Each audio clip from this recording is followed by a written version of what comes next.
Everything was anti-society, anti-Christ, anti-government, anti-everything, and there was no one to root for. And I also feel that films are very cyclic, so I wanted to get back into the cycle of the films of the 40s. When Sylvester Stallone names his favorite actors, he isn't throwing out compliments like confetti at a parade. The man built an empire on instinct, sweat, and raw determination. For 5 decades, he's punched his way through Hollywood, not just with muscle, but with a sixth sense for greatness. He knows what matters because he's lived it, fought for it, and paid for every frame of his legacy. Rocky, Rambo, Creed. These aren't just movies, they're monuments. But behind every one of those iconic roles stands a roster of actors who didn't just share a screen with Stallone. They shook him. They changed him. They earned a spot on his list, not through fame or fortune, but through something far more elusive: respect. Stallone doesn't care about red carpets or tabloid headlines. He cares about grit. He cares about presence. He cares about actors who walk into a room and shift the gravity. So when he mentions a name, you listen. Because this isn't a fan talking. This is a warrior acknowledging his equals. These 6 actors didn't just impress Stallone. They haunted him, inspired him, and in some cases, became family. From legends who rewrote the rules of masculinity to rivals who pushed him to the edge and back, every name on this list tells a story. A story about what it takes to be undeniable. If you're a fan of classic Hollywood, behind-the-scenes stories, or just want to understand what greatness really looks like, you're in the right place. Hit that subscribe button now because we're diving deep into the minds of 2 generations of Hollywood titans. Let's go. Number 1, Kirk Douglas. Some actors wear their legacy like a medal. Kirk Douglas wore his like armor. To Stallone, Douglas wasn't just a star. He was a standard, the kind of man who didn't survive Hollywood. He conquered it. Douglas kicked down doors, held them open for others, and never apologized for the noise. From Spartacus to Paths of Glory, he wasn't asking for permission. He was claiming territory. Stallone once said Kirk didn't act tough. He was tough. And you could feel it from the first frame. That wasn't marketing. That was reverence. Because for Stallone, Douglas represented something rare in Hollywood. An actor who was both artist and general, commanding every scene while never losing the danger, the volatility, the edge that made him impossible to ignore. They only shared the screen once. Oscar, 1991, a comedy most people forget. But it didn't matter. Stallone didn't need more than a few scenes. He was watching a lion in his final hunt, and he never forgot it. On set, Douglas reportedly pulled Stallone aside and delivered advice that burned into his memory. You want to lead? Then don't blink first. It stuck. Not because Douglas handed out wisdom like candy. He didn't. He was sharp, sometimes cutting, always honest. But he saw something in Stallone that mattered. A real actor hiding behind the muscle. A storyteller buried beneath the sweat. Their bond wasn't sentimental. It was built on respect. 2 generations of Hollywood grit staring each other down and nodding. That kind of connection doesn't need years to form. Just one locked stare. One shared understanding of what it takes to matter. Other actors asked for approval. Douglas demanded presence. And Stallone showed up ready because in Kirk Douglas, he saw the blueprint. The proof that you could be raw, physical, primal, and still say something real. Still leave a scar. There's a reason Stallone brings him up even now. Douglas didn't just pave the way, he stomped it flat. And when Stallone names his heroes, Douglas isn't near the top, he is the top. Number 2, Burt Reynolds. Burt Reynolds didn't care about image, he weaponized it, and that's what Stallone loved most. Reynolds wasn't chasing the spotlight, he was the spotlight. Even when the film was weak, even when the script was thin, he filled every inch of the screen with something bigger than charisma, control, swagger. That untouchable rhythm that made you lean forward even when he was leaning back. Stallone once said Burt made cool look easy, and that's the hardest trick in Hollywood. They didn't work together until much later. Driven, 2001, but their admiration started decades before. Stallone grew up watching Reynolds own every frame. From Deliverance to The Longest Yard, Reynolds could flip between deadly serious and dangerously charming in half a second. No warm-up, no hesitation. On the set of Driven, Reynolds was already in his 60s. Slower, maybe, but still sharp. Stallone watched him walk into scenes like he'd never left the golden age. During a quiet break between takes, Reynolds reportedly leaned towards Stallone and dropped a warning. "Don't let them put you in a box, kid. They'll try." That's when you give them the finger.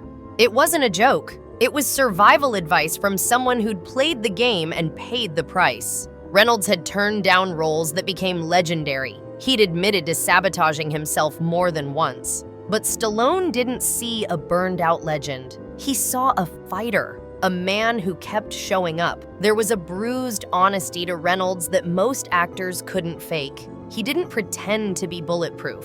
He laughed at his own wounds. And in that, Stallone saw someone real. Someone who didn't manufacture confidence. He just carried his regrets with style. Actors chase legacy. Reynolds never did. He lived it, with his foot off the brake and a smirk that said he already knew how it all ends. Stallone never copied Reynolds. He couldn't, but he borrowed the fearlessness, the looseness, the guts to be unpredictable. Because Burt Reynolds didn't just make movies cool. He made failure look cool. And for a guy like Stallone, who built an empire on second chances, that meant everything. Number 3, Carl Weathers. Some actors walk in and wait for their cue. Carl Weathers walked in like he was the cue. When Stallone met Weathers during casting for Rocky, it wasn't smooth. Weathers thought he was reading with some studio assistant and didn't realize it was Stallone himself sitting across from him. He threw some shade, called the read weak. And Stallone? He liked him immediately, because that's what Apollo Creed needed. Not just athleticism, not just confidence, but the nerve to push back, to make you believe, with every smirk and jab, that he knew he was better and didn't need to prove it. Stallone later said the second Carl walked in, "I thought, there he is. He's going to own this movie." And he did. In Rocky, Rocky II, Rocky III, and even in his final appearance in Rocky IV, Apollo Creed never stopped casting a shadow. Because Carl didn't play a boxer. He played a presence. The kind that shifts the gravity of a scene just by existing in it. Behind the camera, the respect only deepened. Weathers wasn't afraid to challenge a scene. If it didn't feel right, he said so. Not for ego. Never that. He wanted to make it real. And Stallone thrived on that tension. They made each other sharper. There's a moment in Rocky III, the beach run. It's been memed to death, spoofed 1,000 times, but the bond behind it was real. Stallone had torn a muscle during training. Weathers could have gone easy. Instead, he pushed harder. Later, Stallone said, "Carl never let me fake it. He made me earn every step." Off screen, Weathers was just as composed. No chaos, no breakdowns, just control. Whether he was in Predator, Action Jackson, or The Mandalorian decades later, he brought the same authority. And Stallone loved that. The discipline, the pride, the sense that every role deserved full weight, even if it wasn't the lead. When Carl Weathers passed away in February 2024, Stallone was torn apart. Standing in front of a painting of Rocky and Apollo, he said, "I never could have accomplished what we did without him. He was magic, and I was so fortunate to be part of his life." Apollo, keep punching. That's not just a tribute, that's family. They didn't always agree, they didn't always stay close, but the impact was permanent. Apollo Creed made Rocky a myth, and Carl Weathers made Stallone chase something higher than survival: greatness. Number 4, Mel Gibson. Some actors wear pain. Mel Gibson weaponized it. Stallone didn't admire Gibson for his charm or his looks, though he had both in spades. It was the contradiction. A face that could sell romance, paired with eyes that looked like they'd seen war. Stallone once said there's a darkness in Mel, but it's controlled. It's like watching a storm get held back by sheer will. Their connection wasn't immediate. They didn't come up together, didn't share early credits. But as Stallone watched Lethal Weapon, Braveheart, and The Road Warrior, he saw something rare: an actor who made Fury feel beautiful. When it came time to cast The Expendables 3, there was no hesitation.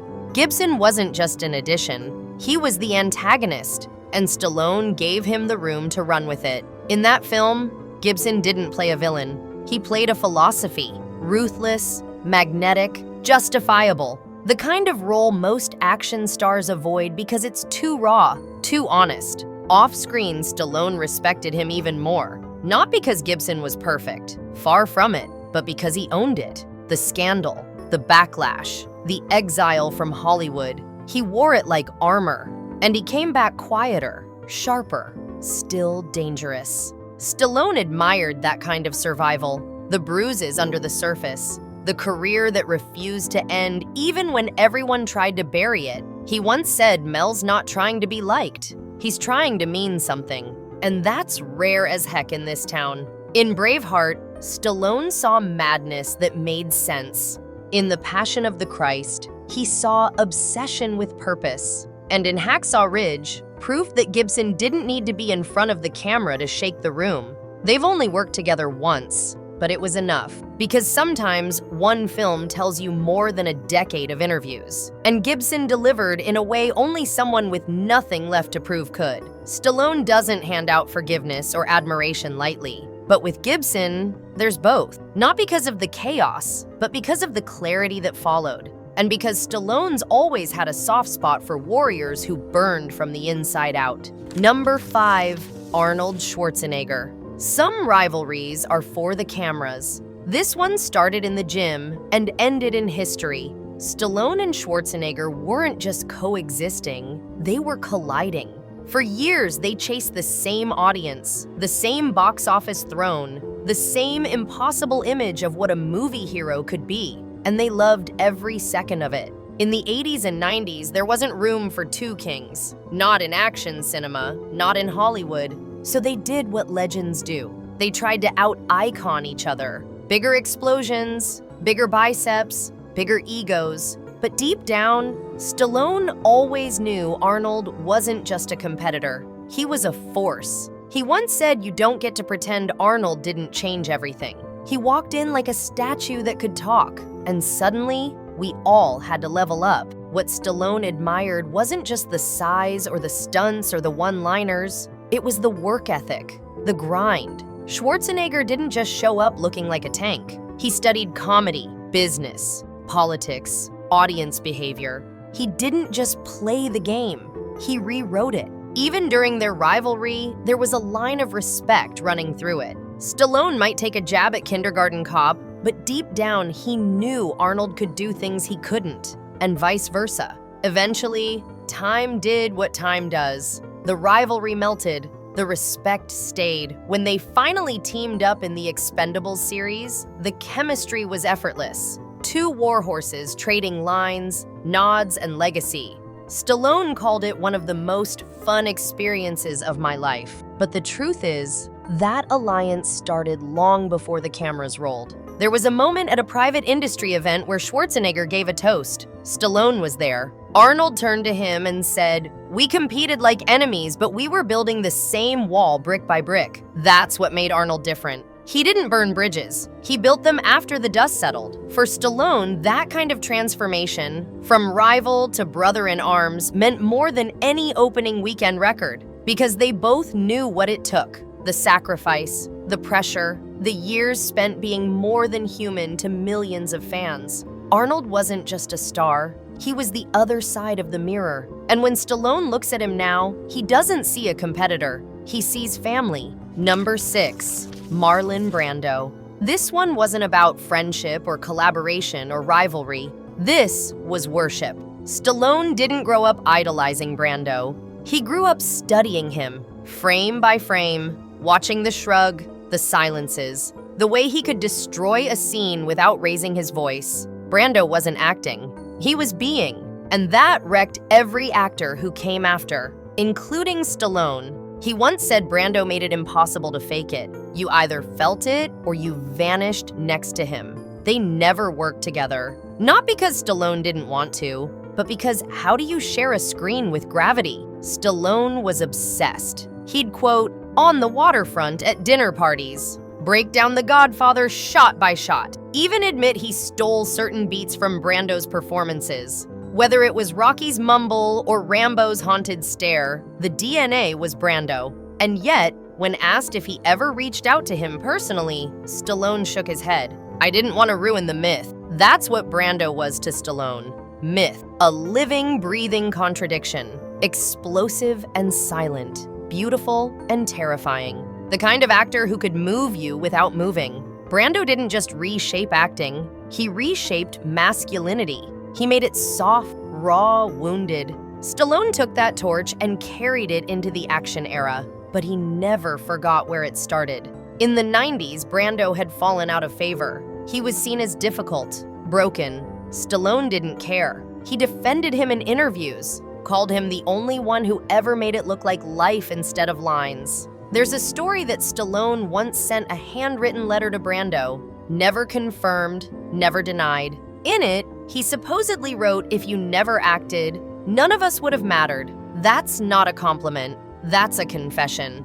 Because in Stallone's mind, everything he ever built, Rocky, Rambo, Copeland, Creed, stood on the shoulders of Brando. He didn't meet him, didn't need to. Some icons are better left untouched, because if they speak directly to you, the magic might dissolve. And Brando wasn't magic, he was the source of it. He never chased trends, he chased truth. And when Stallone names his favorites, he's not just listing legends. He's mapping out the men who shaped him. Douglas gave him fire, Reynolds gave him rhythm, Weathers gave him the fight, Gibson gave him the storm, Arnold gave him a mirror, and Brando? Brando gave him the reason. Before we wrap up, if you enjoyed this deep dive into Stallone's world and want more stories about Hollywood legends, smash that like button and consider joining our community by hitting subscribe. These are the stories that shaped cinema, and we're just getting started because Stallone didn't just watch great actors. He became one by learning from the best, and that's a lesson worth remembering.